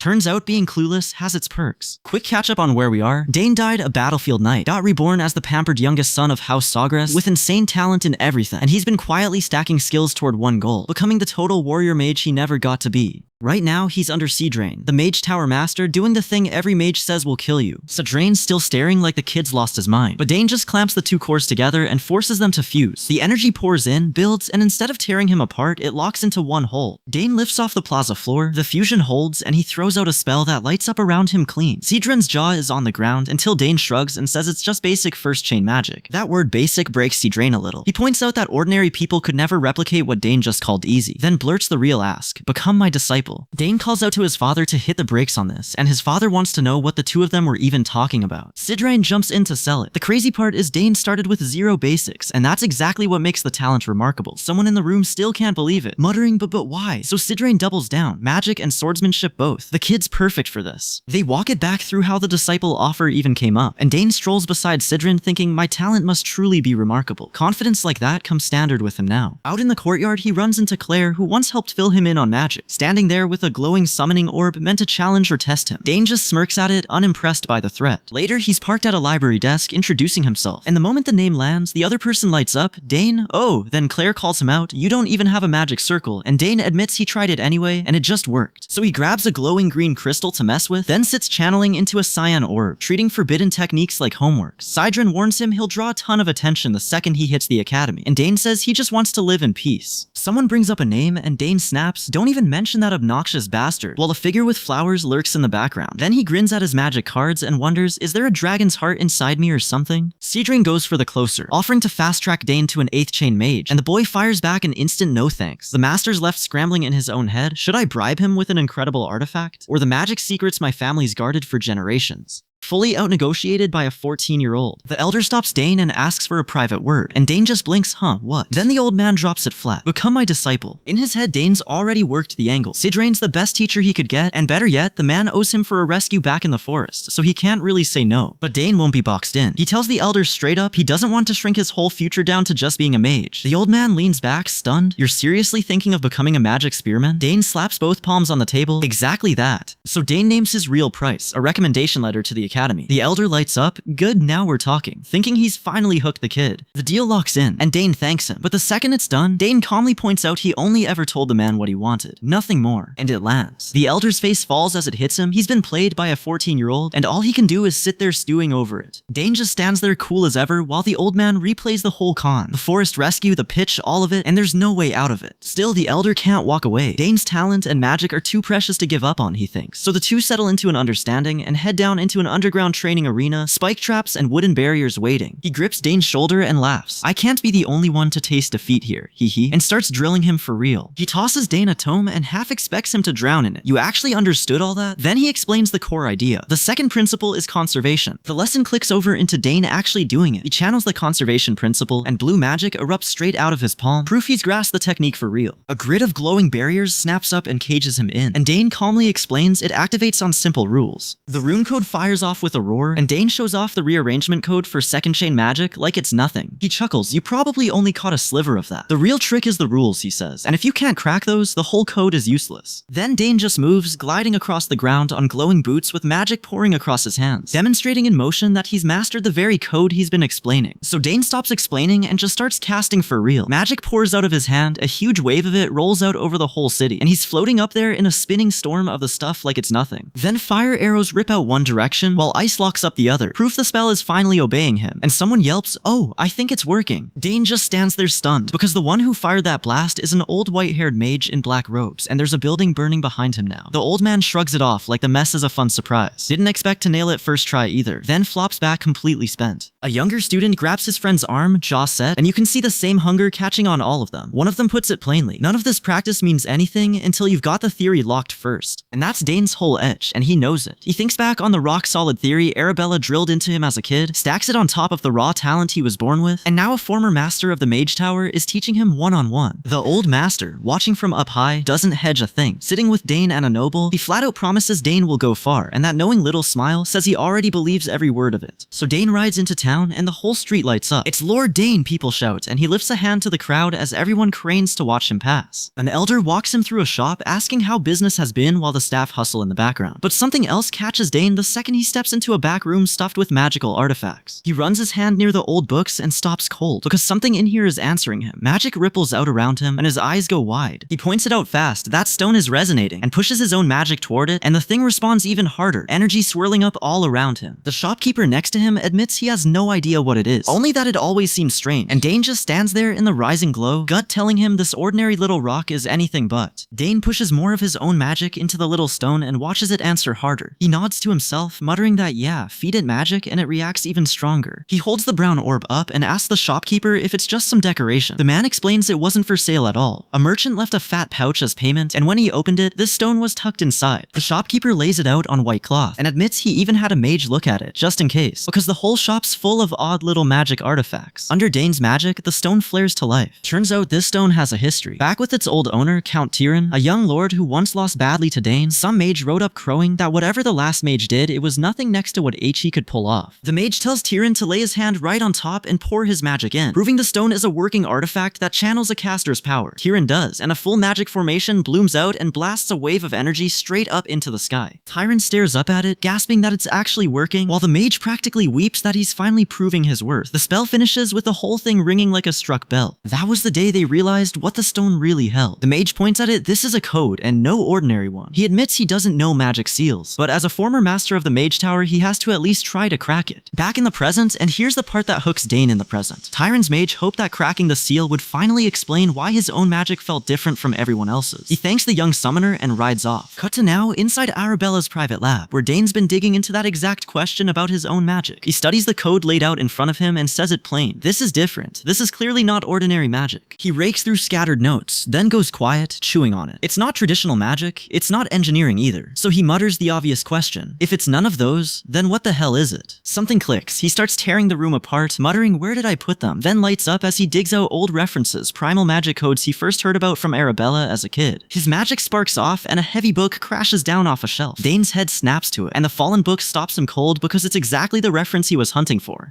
This is... And he grabs for it hard, right as some noise cuts through the room. Dane sits over the scattered books, still stuck on the same question, muttering to himself, this magic isn't normal, and he still can't name what it actually is. So he stops guessing and just runs the magic himself. He channels power into the object, and energy surges up through everything on the table. A crystal matrix flares to life in front of him, and the whole thing kicks back at him hard, an alarm beeping as the spell keeps climbing. Then it works. The hidden magic he was trying to force out finally responds. It's starting to show up, he says, watching the concealed pattern surface across the document as the magic swirls off it. His whole face changes. The seal is cracking, and he flinches back holding the paper like it might bite. A blue circle lights up the chamber floor. The seal is finally broken, he says, then squares up. Alright, I'll take it out. He stands dead center in the glowing circle, energy pouring around him, and pulls a ring humming with teal light straight out of the seal. In his first life, and here's the funny part, this whole sealed thing he'd bought off a street stall, curious about nothing but its mate. The old sorcerer in the memory holds it out to him with a simple here, like it's nothing. He slips the ring on, and it clicks, unleashing a wall of force that proves this bargain stall small trinket holds real dangerous power. He and the old sorcerer both flinch as runes blaze across it, the ring's true nature finally exposed. Standing over the estate as the sun drops, Dane thinks back on what Arabella first told him as a kid. All that survives of this stuff is a few relics, some stories people just repeat out loud, and one single line of magic code. And that one line lights up blue in front of him and it lands. He always knew his magic was strange, but he never once pictured it tying back to some ancient kingdom, and the shock cracks into a laugh. White and blue lightning tears out of the ring as Dane channels the ancient power for the first time, and his own voice erupts in a shout while the magic blows up around him. Proof the long-dead kingdom's code truly answers to him. That's when a strange noise cuts in. What's this noise? He snaps, on guard. Then the ring answers for itself, a triumphant little voice ringing out, "Finally I can pull my weight around here." Sidrain, the former mage tower master who took Dane on as a student, cuts through the panic and says flat out that this sound has nothing to do with monsters. Dane spins on him, thrown. "How do you know about that?" Sidrain just nods. "Yes, that's right." Then Sidrain notices Arabella and quickly bows out of his rudeness, apologizing for skipping the introduction since he's heard so much about her from Dane. Dane conjures magic in his palm as they get back to the real talk, and Sidrain admits Dane's specialty isn't really his own field of interest. He grunts and runs his own magic through his hands to compare. Sidrain praises Dane's brilliant sister and the things she's already pulled off, but Dane shrugs off the idea of chasing a big name for himself. If it's urgent, he says, people come find you on their own. Sidrain stands up while the others stay seated and swears that if anyone comes after Dane, he won't let them get away with it. Elsewhere, a group of silhouettes talks quietly about digging into both sides of Dane's family history to see what turns up. Back with Sidrain, he tells Dane something odd. His current age lines up exactly with a moment out of history. Then Sidrain gives the advice that matters most. Don't show all your abilities right away, he warns Dane. Hold power back on purpose. Once you do that, Sidrain adds, students won't even dare meet your eyes. Dane takes it in with a simple, "Oh, right." That advice about heading out points Dane toward the capital, where a promise is waiting. Someone told him to come visit the moment he arrived, and if he skips it, she'll be furious. Then comes the reason for all the fuss. The gift turns out to be a summons to the Imperial Academy, opening the door to formal magical training. It's revealed with a little flourish, and when Dane realizes what it is, the words barely come out. The Imperial Academy? With the Academy ahead, Dane's mind drifts to what he actually wants to study. Right now, summoning has him hooked, which reminds him, he almost forgot to feed magic into his familiar. He pours bright energy into the egg, but nothing happens. It just sits there. He tells himself not to worry. The magic doesn't leak away, it just sinks into the familiar. So one day he figures the thing will wake up on its own. Meanwhile, Claire, one of the friends who first clued Dane in on magic, lights up with excitement over the gray-haired student. Dane, for his part, draws his sword and unleashes a blast of magic as he wrestles with which field of study to commit to. With power still crackling around him, it comes back to one hard rule. At the academy, he has to pick a single major. Outside, Dane talks it over with a woman in a red jacket. Nobody goes near Clamor, he explains, unless they're ready to flunk out. Why not Clamor? Because no one has ever passed its test. Walking off, he scratches his head and second guesses himself. Was he being too stubborn? No, he decides, magic really is the best choice for him. Then, as promised, an official hands over the recommendation, a glowing red orb that secures Dane's place at the academy. He mentions the dorms come stocked with just about everything a student needs. For a knight reborn from a battlefield, comfy dorms barely register. All that stuff, he thinks, is nothing next to the battlefield he came from. On the platform, the official finishes up, tells Dane not to sweat the details, and sends him off with a plain, "Thanks, boy." So here's where Dane stands. A battlefield knight who died young, reborn as the pampered genius son of House Sawgrass. And now he's finally leaving home for the Imperial Academy, chasing the mastery his first life never gave him. The official gives him one last warm smile, and just like that, the road opens up. In the study, the Count checks he's really doing this, asking if he's taking the mark and the Nighthorn with him. Dane's got his bag packed and ready. The Count turns to his wife, Dane's mother, and says let's send him off smiling, so the two of them wave him down the hall. The Count pulls Dane into a hug and tells him they'll say their goodbyes right here, both of them grinning through it. Dane nods, says his well then, and heads out with a simple "I'm off" bag over his shoulder. The Count waves a hooded guard forward and tells him to make sure Dane reaches the teleport gate safe. Behind them, his mother lingers alone in the library, watching her boy go. Dane and his escort reach an enormous ornate teleport gate, and the thing hums to life as they step through, carrying the boy far from home to begin his journey. They come out the other side onto a path, the gate glowing behind them, and Dane just goes, "Now this is wow." The escort explains Arabella set the whole thing up in advance. Dane, remembering how his sister first pointed him toward magic, finally gets why she poured a solid year into this project. They arrive at the next stop where robed figures greet them, and Dane can't get over the effort. How much work did she actually put into this thing? The device is a proper teleportation setup, glowing blue, every piece needed to make the jump work. It's flawless and it's about to launch him. Dane steps onto it and the teleport catches him hard, wrenching him off his feet and flinging him through a stream of raw energy toward the destination, whether he's ready or not. He's basically luggage at this point. The beam whooshes out the far portal and spits Dane out above the ground, still falling through streaming magic as he drops toward Earth. He lands into a busy town street, a crowd murmuring and shifting the second he appears at the gate. A knight steps up and introduces himself as Loic Asmar, captain of House Termian's First Knight Order, and says his men will escort Dane from here. Dane takes in the sheer size of of the place and mutters that it's massive, since this is the Termion Duchy, always packed with noble visitors. Then a familiar face turns up. Duke Termion, the noble peer, himself greets Dane warmly, saying it's been a while, and the boy returns the honor. Duke Termion leans in with a little concern, mentioning that every time Dane's name comes up, a certain someone looks a bit upset. He's talking about the pink-haired witness from before, and her expression goes quiet and solemn at the mention. She just says a polite thank you and turns to leave. A pink-haired girl lets out a long breath, half relief and half nerves, and one of Termion's tall knights tells Dane he'll guide him to where he needs to go. They lead him into a formal hallway where Layla stands waiting. She turns, sees Dane, and her whole face lights up in a shocked, delighted grin. Then the delight flips. Layla throws up an arm and snaps. Didn't you send a single letter? Dane just blinks, confused, muttering, a letter? She keeps going, telling him he should have at least warned her he was coming. Dane stammers out a sorry, and she flicks him a little smack for it. Then the tension breaks for good as the two reunite as old friends, laughing and teasing each other back and forth like the scolding never happened. Grinning, Layla throws down a challenge. How about a sparring match? Dane's all in right away, and she warns him she's not the girl he used to teach, she's gotten a lot stronger. So this turns into a real high-level bout, one where the winner proves who's stronger. But first the practical stuff. Do they have practice weapons, and what happens if one of them gets hurt? Layla pushes it further, asking what if something happens the healer can't even fix? Dane fumbles for an answer, because that's a fair point. And Dane thinks back to how all of this started, back when Layla first learned to release her magic under his teaching. She tells him straight, thanks to him she got this far. He hands her a practice staff and they step in close to begin. Layla settles into her stance and right away she opens with a quick strike. Dane holds steady through her opening. She flips airborne and rains down staff attacks, trading blows fast, showing off every bit of the training he drilled into her. Then she commits to a full lunge, charging in with the staff. She launches high, swings down hard, and her magic slams straight through his guard, breaking past his defense to land the decisive blow that ends the sparring match in her favor. Got you, Layla calls, landing the hit clean, dual weapons blazing. And honestly, the student pulling one over on the teacher, she earned that grin. But Dane recoils, looking genuinely startled, then swings his own staff and points out that if these were real weapons, something bad might have happened. Layla stops cold, staff raised, sure she'd landed the killing blow. Layla whips a strike into Dane's torso, still riding that same confidence from the last hit. But Dane's already made up his mind, thinking to himself, I'll end his worry about Layla today. He just nods and waves her in. So she comes at him with everything, launching a real attack with her magic flaring. She springs off a pole mid-fall, drives a kick straight at him, and for a second she's landing hits. But every strike she lands, Dane rides it and turns it back, proving her earlier hits meant nothing against him. They collide mid-air over the pole, and when the dust settles, he's the one still standing while she's scrambling across the platform. The sparring match now clearly his. They square up again, each gripping one end of the staff, and Layla spots her opening. Now's my chance, she shouts, and lunges in hard, cracking the pole down at him again and again. She keeps pressing with everything she's got, but Dane reads it, and it's her recoiling defensively at the end, not him. All that skill he drilled into her, and she still can't close the gap. Up in the stands, Duke Termion, the old adversary who's never stopped watching Dane, notes flatly that the girl lost again. He stands alone, arms crossed, already turning it over in his head. Down below, the sparring keeps going, blades and staffs trading fast, one fighter finally striking the other down. A noble beside Termion offers a read on the level, and Termion cuts him off. I disagree, I'd estimate 2. Look closely, Termion says, fixing on the arena through the fence as the fighters exchange again. His eye narrows, doing the kind of math that only ever spells trouble for the people he's counting. Later, then Dane's face shifts, catching that the Duke's attention is aimed squarely at him. That scrutiny follows him inside, where Termion greets Dane and his group in the formal hall. And Termion isn't just being polite, he's sizing Dane up as a threat. Watching someone work a summoning in the grand hall, he tells his companion Solth he believes it'll happen again this time, still measuring exactly what Dane really is. Out in the courtyard, Tyrion, the defeated prisoner, watches the sparring and tells Duke Termion how amazing it is to see. Termion just studies it, that same measuring look never leaving his face. A white-haired man beside them smiles and says the trainer is strict but never merciless. That's not his way, he says. Down in the ring, two fighters trade fast blows, leaping and pressing each other hard. One of them suddenly freezes, caught off guard by the other's speed. Someone watching says a flat "is that so?" while a winded fighter throws her arms up outside the hall, thrilled she pulled it off. A mentor coaches a trainee mid-form, telling him to drop the cockiness and focus on his blade. Someone nearby smiles and mutters that this is just like him. The training keeps rolling. A kid bolts down a slope, and a spiky-haired student argues back at his teacher with a "yes, but." The reddish-haired instructor points out the flaw. From the third form, his foot creeps half a step forward. The kid fixes it, lands it clean, and shouts he did it. "You nailed it," comes the answer, magic swirling up around them. All that training points at one thing, the Imperial Academy entrance exam, which the Empire treats like a full-on festival. Talented kids pour in from everywhere to take their shot. This year, around 6,000 applicants show up, and roughly 2/3 of them won't survive the first exam. The preliminary round finishes, leaving more than 2,000 still standing to prep for their department exam. An examiner double-checks that number, a little stunned 2,000 actually passed. The examiners murmur about what kind of talent is coming this year, and one says he's already spotted a few promising ones. The Dane of the Magic Department, Professor Donavo, leans in and asks who's going to score the highest. No answer yet. Then someone drops a letter of recommendation from Sidrain, the Mage Tower Master and the candidates around them scramble to figure out who the recommended kid even is. Blue chains of magic flare up on display, and the examiners nearly lose it. Wait, the third chain? Who is this person? That level of magic is not supposed to walk in with a freshman. Meanwhile, in the assembly hall, officials realize candidates from House Sogress are applying, and with the Empire's two greatest noble houses in the same batch, they know this year will make headlines. Dane speaks up, hand to his chest, confidently staking his claim among these elite applicants, while beside him, one companion groans in dismay and another just shrugs it off with a grin. And the takeaway everyone keeps landing on is simple. Magic is the beating heart of the Imperial Academy, so that's where the real fight will be. An official reads off the applicant numbers at the table. Over 1,300 for swordsmanship, more than 1,500 for summoning, close to 600 for spellcasting. Every field is packed with the Empire's best. Then Dane's paperwork lands, that same glowing blue document with his handwritten choices, and the room jolts. One examiner adjusts her glasses like she misread it, and someone blurts out the shock everyone's feeling. He didn't just pick one department, he chose a self-directed major, and the officials freeze mid-sentence before they can even finish reading it out. And on top of that, Dane Sogress took first place. First across everyone, while he sits there waiting on results like it was never in doubt. His friends corner him about it. One asks his rank, and Dane just says he's top scorer, which earns an immediate groan and a flat, "I knew it was you." He shrugs it off, saying he just drilled the practice exams Arabella sent him, and even those were brutal, especially the military section. When they ask where he's taking his second exam, he says he's got 3 locations lined up, then dodges the follow-up with a quick "I'll tell you later." But the real question they can't drop is the major. Why choose self-directed? I don't get it, one of them presses, since the acceptance rate is almost nothing. Dane answers plainly, "Because I want to study everything." Because the self-directed track isn't one exam, it's 3. You have to pass in 3 separate fields, and Arabella and Claire remind the table that most applicants can't clear even 1, let alone 2. The Academy officials chew on it, remembering how the self-directed path was born back when the Academy scraped up any talent it could find, and nurtured anyone with a hint of potential. Now it's the Empire's crown of talent, a thing only the very best ever earn. So watching Claire sit alone by the window, one official basically writes Dane off, chuckling that maybe if they go easy on him, he'll scrape into the Academy at least. He has no idea who he's talking about. Later, which brings us to the second exam, the summoning trial, and this is where those low expectations get to eat their words. Dane crosses the courtyard alone toward the venue while the examiner spells out the rules. With Claire and Arabella watching, the examiner asks Dane if he really understands what he signed up for. Fail even one field and he's finished, no second chances. At the summoning table, the professor throws the whole trial back at Dane and asks him to summon a beast for her. The boy just blinks, confused, so she doubles down. Any summoned beast will do, she doesn't care which. Watching from a distance, Arabella and Claire have no idea what's happening. Is he seriously asking the professor to summon something for the exam? Dane's own expression hardens with frustration, as if the demand has thrown off everything he planned. The professor figures Dane has no summoning mark yet, so maybe he just wants to watch a real summon up close before he tries. She decides his nerve is worth indulging and calls it bold but interesting. With everyone at the table watching, she plants herself in front of them and starts channeling, blue energy piling up as she locks into the summoning spell. But before her summon even finishes, Dane drops into a combat stance and unloads a magic blast straight past her, ripping across the field. Dane's blast hurls the opposing summoned creature back, screaming, and the whole group flinches that a kid with no summoning mark can unleash power like that. Proof he shouldn't be able to fight this way. Then the summoning finishes, and a creature claws its way into the open. An observer gets one look at its face and names it, horrified. The mad summoned beast, Etherak. Etherak rears up full and feral, screeches, and charges through the magic like nothing's holding it back. Dane braces against the shockwave and thinks, flat as ever, that he wasn't expecting much from an entrance exam. Then this thing showed up, and honestly, the exam just got interesting. The beast surges forward again, and the woman in glasses spins on Dane, demanding his plan now that his summon has turned on them all. He summons some random monster. Fine, so what now? Claire, watching beside her, starts to ask the same thing and can't get it out. Etherak roars and barrels straight at them, and that's when the other summoner steps into it. This is the beast tamer from earlier, and he walks up to the charging thing without a flicker of fear. Degroan, the summoner, just lifts one hand, calm as if he's greeting it, and tells them plainly it's fine, don't worry. Etherak snarls with its eyes burning red, still furious, but now it's stopped dead in front of him. A mad beast held in place by a raised palm. Quick catch up. Dane died a battlefield knight and got reborn as the golden youngest son of House Sogress, and now he's clawing his way up through the summoning exams to become the complete warrior mage he never got to be.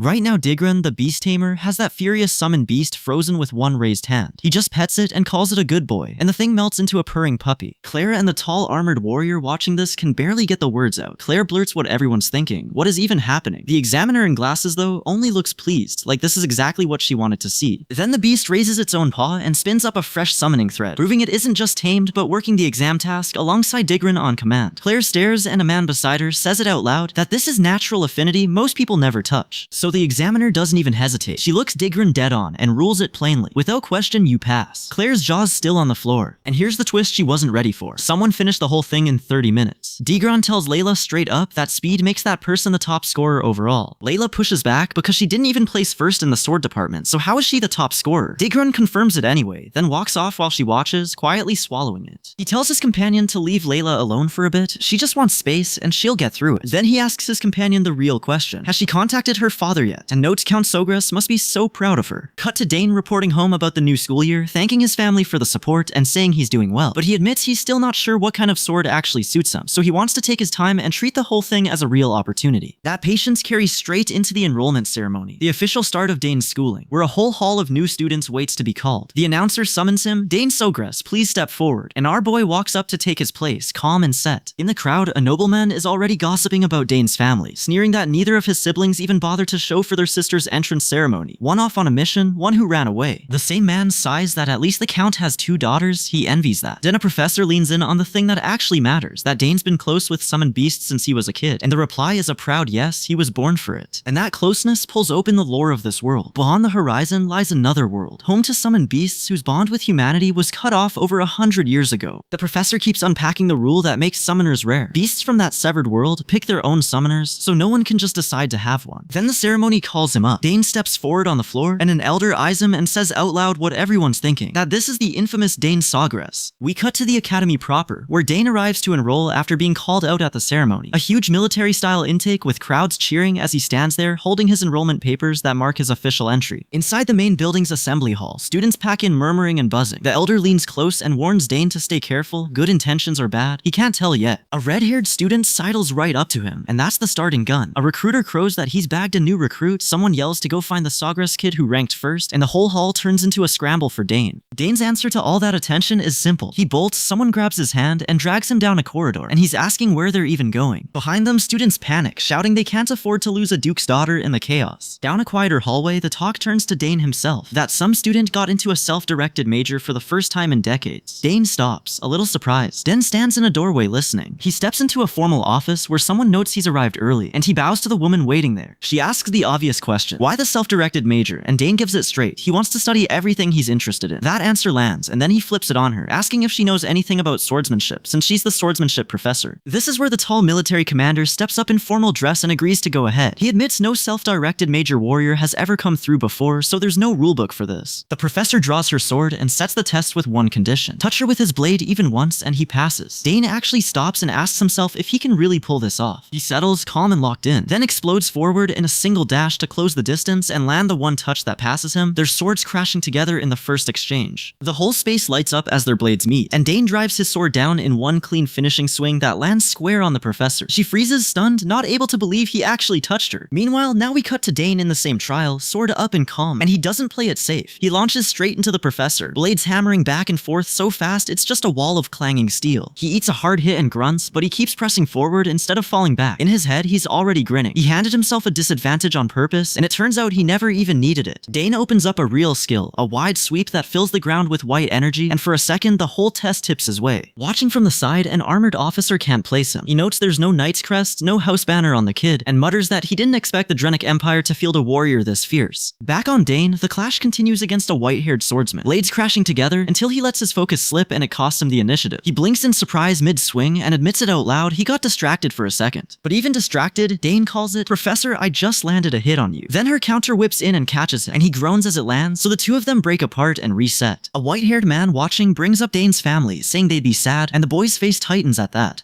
Someone lays it out plainly. Dane's father is a master spearman, and his 2 sisters are prodigies in magic and summoning, so the whole room now knows exactly what bloodline they're testing. Finally, a student asks the professor if the assessment is done. Dane takes one more step in, refusing to back out, and pushes through the last of the strain to see it finished. Mid-fight, Dane powers up, his armor flaring with light around him. He plants himself in that charged state, no longer holding back in the test. A tall warrior in armor stands in that dead landscape with his back turned, and Dane knows him. This is Agric, not a stranger but himself, the commander he was before he died. died. The memory hits Dane hard. He grips his sword and calls the name out loud. Agric, like the past just reached up and grabbed him. Back in the present, the test is over and Dane passed. Another student asks if he really cleared the professor's assessment, and he says yeah, he did. Dane admits it was a close call, and a girl points out the professor only ever showed up to the staff meetings once, so barely anyone knows him. Tyrion, still rattled, blurts that's exactly why he was so nervous. Out in the courtyard, Dane spots Arabella and Claire among the gathered students and thinks he already knew those two were impressive. The dorm manager steps in, says he handles all the housing, and tells Dane that Arabella and Claire are placed at Danteray Hall. Then he hands Dane his own key and mentions he can register for another if needed. Dane takes the key, thanks him, and heads to his room through a fancy ornate door. First step inside, he mutters, "Whoa, pretty fancy." But the place is dead silent and completely empty, and Dane can't figure out why. What's going on? Meanwhile, that empty room isn't an accident. It's the freshman initiation, and elsewhere a crowd of upperclassmen huddle around a glowing screen, one shoving to the front, yelling to move aside and let him see the swarm feed. They're watching a rigged obstacle run set up by Arnold Gullard, a third-year marksman heir who's famous for his traps. First he fires a magic bullet at the freshman target. The target just gags at the stench of the bullet's coating and calls the whole trick childish. The watchers laugh it off, sure he'll trip a real trap any second now, telling each other to trust Arnold. Back with Dane in his quiet hall, someone asks him what the final test even is, and she just smiles and teases, "Hee hee, you'll see." Then the real test kicks in. A magic surge blasts Dane off his feet, and a huge pink summoned beast rips into the arena, all glowing eyes and teeth. The watchers sit up fast. Summoned beasts? One of them mutters, because that's a serious jump from a few trip traps. Dane just eyes the thing and thinks something feels off about it. The beast lunges, claws out, and rakes the ground where Dane was standing. One step slower and it would have torn him apart. But Dane doesn't run. He plants his feet, lets his magic build, and answers the whole ambush with one massive wave of power, channeled clean through his arm. Up in the crowd, someone leans in stunned. That kid, he's not running away, he actually looks relaxed. And just like that, a woman running the test calls it, "The initiation is over." Dane drops through a blue field of energy as the whole trial dissolves around him. The test conjured the beast, and now that he's passed, it's being dismissed. The beast roars one last time, cyan energy whipping off it, and then it just blinks out of existence. It vanished. Was that an illusion? One of them asks, staring at empty air. So the monster and the whole gauntlet were never really solid to begin with. That night, the noble bloodlines start flexing. One student plants himself outside a building and announces he's the sole direct heir of House Valentine. A purple-haired student grins and sizes him up, and an orange-haired one gets flustered when he's dragged into it, snapping that the guy they should worry about is the heir of House Gullard, the family famous for its hunters.